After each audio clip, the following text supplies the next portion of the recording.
សួស្តីបងប្អូនទាំងអស់គ្នាអ្នកដែលទៅលេងសៀមរាបមានដែរទៅលេងកន្លែងនេះនៅសម្រាប់ខ្ញុំគឺខ្ញុំទំតែទៅលើកទី1ទេប៉ុន្តែប្លែកអារម្មណ៍មែនតើហ្មងពេលដែលយើងចូលទៅគឺយើងត្រូវទិញសបុតហើយសបុតហ្នឹងក៏មិនថ្លៃណាស់ណាដែរដោះដូរជាមួយនឹងការបានឃើញ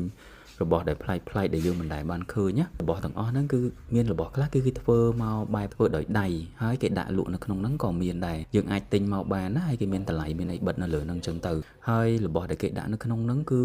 ម៉ូដតែបុរាណទាំងអស់មានរបស់ខ្លះគឺគេដាក់ក្នុងទូកញ្ចក់អីចឹងទៅរបស់ខ្លះគេដាក់នៅខាងក្រៅហើយរបស់ដែលគេដាក់លក់គឺនៅរៀងខាងក្នុងទៀតអញ្ចឹងណាហើយទេសភាពនៅក្នុងហ្នឹងគេរៀបចំតុបតែងស្អាតមែនតើហ្មងមានចំត្រីមានដើមឈើមានអីចឹងណាយើងមើលទៅគឺឃើញស្អាតមែនតើហ្មងតិចភ្នែកហ្មងហើយគេធ្វើដូចកូនផ្ទះមួយអញ្ចឹងហើយកូនផ្ទះហ្នឹងពេលដែលយើងចូលទៅគឺមានឧបករណ៍មានសម្ភារៈផ្សេងដែលជំនាន់មុនគេប្រើប្រចាំថ្ងៃអីចឹងណាហើយមានរូបថតរូបគំនូរផ្សេងហើយសូម្បីតែរបស់ដូចស្គរនេះអញ្ចឹងគឺមើលទៅក៏ដឹងដែរថាចាស់ហើយតាំងពីជំនាន់ណាក៏យើងអត់ដឹងដែរហើយមានរបស់ផ្សេងដែលបង្ហាញពីវប្បធម៌របស់យើងហើយកន្លែងនេះគឺខ្ញុំមើលហើយគឺខ្ញុំព្រឺមែនតើហ្មងដោយសារតែភ្លើងហើយនឹងបន្ទប់ស្ងាត់យើងចូលទៅតែម្នាក់ឯងទៀតមានអារម្មណ៍ថាឃើញទៅព្រឺហើយមានឧបករណ៍ភ្លេងច្រើនមែនតើដែលខ្ញុំអត់អាចរៀបរាប់នៅក្នុងនឹងអស់ទេសិនជាយើងនៅជំនាន់នោះវិញណាមិនដឹងថាល្អមើលប៉ុន្មានទេวันนี้យើងឃើញគ្រាន់តែថាជារបស់ដែលពីមុនគេយកមកដាក់តាំងឲ្យយើងមើលអញ្ចឹងណាហើយរបស់ខ្លះគឺយើងអត់ស្គាល់ទេដោយសារតែយើងអត់មានជំនាញឬក៏អត់មានការរៀនសូត្រអី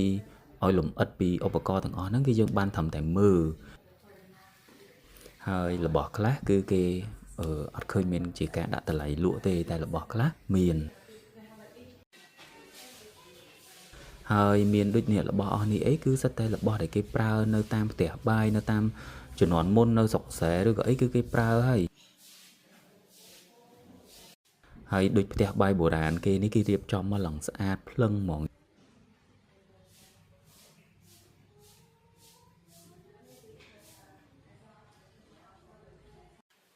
ហើយមានរូបបដិមាច្រើនដែលគេដាក់តាំង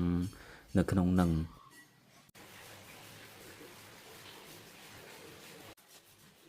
ហើយកន្លែងនេះអីគឺដូចរបៀបដូចគេរក្សាឈុតពីជំនាន់មុនមានកងដៃកងជើងមានស្បៃមានអីចឹងទៅហើយពេលដែលដើរអញ្ចឹងម្នាក់ឯងអញ្ចឹងទៅមានអារម្មណ៍ថារៀងព្រឺដែរដោយសារតែអ្នកផ្សេងគេនៅមួយធីមផ្សេងទៀតហើយខ្ញុំដើរចូលតែម្នាក់ឯងទេហើយខ្ញុំឃើញរូបគំនូរខ្ញុំស្រឡាញ់មែនតើហ្មងវីដេអូក៏ដល់ទីបញ្ចប់ហើយអរគុណអ្នកទាំងអស់គ្នាយើងចាំជួបគ្នានៅវីដេអូក្រោយមួយទៀតបាយបាយ